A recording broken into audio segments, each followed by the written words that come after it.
ಬೆಂಗಳೂರು ಗ್ರಾಮಾಂತರ ಜಿಲ್ಲೆಯ ದೇವನಹಳ್ಳಿ ತಾಲೂಕಿನ ಚನ್ನಹಳ್ಳಿ ವಿವಿಧೋದ್ದೇಶ ಪ್ರಾಥಮಿಕ ಗ್ರಾಮೀಣ ಕೃಷಿ ಸಹಕಾರಿ ಸಂಘದ ಪ್ರಥಮ ಆಡಳಿತ ಮಂಡಳಿಯ ನಿರ್ದೇಶಕರುಗಳ ಸ್ಥಾನಕ್ಕೆ ಮುಂದಿನ 5 ವರ್ಷಗಳ ಅವಧಿಗೆ ಆಡಳಿತ ಮಂಡಳಿ ನಿರ್ದೇಶಕರುಗಳ ಆಯ್ಕೆಗಾಗಿ ನಿಗದಿಯಾಗಿದ್ದ ಚುನಾವಣೆಯಲ್ಲಿ ಸ್ಪರ್ಧೆ ಬಯಸಿ ನಾಮಪತ್ರ ಸಲ್ಲಿಸಿದ್ದ ಎಲ್ಲ 12 ಜನ ಅಭ್ಯರ್ಥಿಗಳು ಅವಿರೋಧವಾಗಿ ಕ್ರಮಬದ್ಧವಾಗಿ ಚುನಾಯಿತರಾಗಿದ್ದಾರೆ ಎಂದು ಚುನಾವಣಾಧಿಕಾರಿ ಚೇತನ್ ಘೋಷಿಸಿದರು. ಚನ್ನಹಳ್ಳಿ ನೂತನ ಸೊಸೈಟಿಗೆ ಅವಿರೋಧವಾಗಿ C J Thammegowda, C M Hanumantha, A M Rajanna, B M Narasimhamurthy, Murthy A, T A Shivaram, Yashodha, Shobha, C M Munikrishnappa, B Nagaraj, Narasimhaiah, Venkateshappa ಅವರು ಆಯ್ಕೆಯಾಗಿದ್ದು ಅಭಿನಂದಿಸಿ ಮಾತನಾಡಿದ ಜಿಲ್ಲಾ ಗ್ಯಾರಂಟಿ ಯೋಜನಾ ಪ್ರಾಧಿಕಾರ ಸಮಿತಿ ಅಧ್ಯಕ್ಷ ಬಿ ರಾಜಣ್ಣ,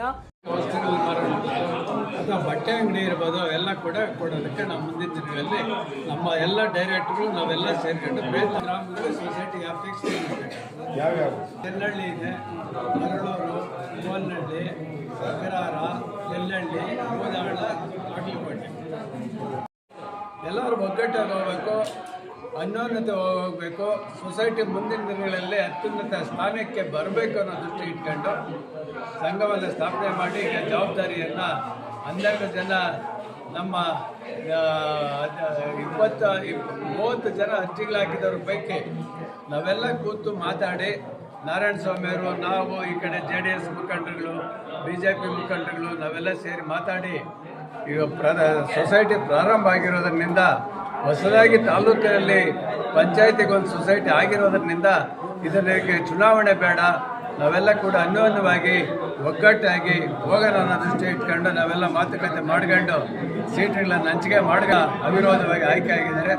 ಈಗ ಮುಂದಿನ ದಿನಗಳಲ್ಲಿ ಕೂಡ ಸೊಸೈಟಿಯನ್ನು ಇದರಿಗೆಲ್ಲ ರಾಜ್ಯ 5ನೇ ಹಣಕಾಸು ಆಯೋಗದ ಅಧ್ಯಕ್ಷರಾದ ಸಿ ನಾರಾಯಣಸ್ವಾಮಿಯವರ ಸತತ ಪ್ರಯತ್ನದಿಂದ ಮೊಟ್ಟಮೊದಲ ಬಾರಿ ಚನ್ನಹಳ್ಳಿ ವಿವಿಧೋದ್ದೇಶ ಪ್ರಾಥಮಿಕ ಗ್ರಾಮೀಣ ಕೃಷಿ ಸಹಕಾರ ಆರಂಭವಾಗಿದೆ ಹಾಗೂ ಮೊದಲ ಚುನಾವಣೆಯಲ್ಲಿ ಅವಿರೋಧ ಆಯ್ಕೆ ನಡೆದಿರುವುದು ನಮ್ಮ ಗ್ರಾಮ ಪಂಚಾಯಿತಿಯ ಒಗ್ಗಟ್ಟನ್ನ ತೋರಿಸುತ್ತದೆ ಎಂದರು. ಸೊಸೈಟಿ ಇಂದು ಸಸಿಯಾಗಿ ಆರಂಭವಾಗಿದ್ದು ಹೆಮ್ಮರವಾಗಿ ಬೆಳೆಯಲಿದೆ. ಇಂದಿನ ಚುನಾವಣೆಯಲ್ಲಿ 3 ಪಕ್ಷದವರ ಜೊತೆ ಮಾತನಾಡಿ ಅವಿರೋಧವಾಗಿ ನಿರ್ದೇಶಕರ ಸ್ಥಾನಗಳನ್ನು ಹಂಚಿಕೆ ಮಾಡಿಕೊಂಡಿದ್ದೇವೆ.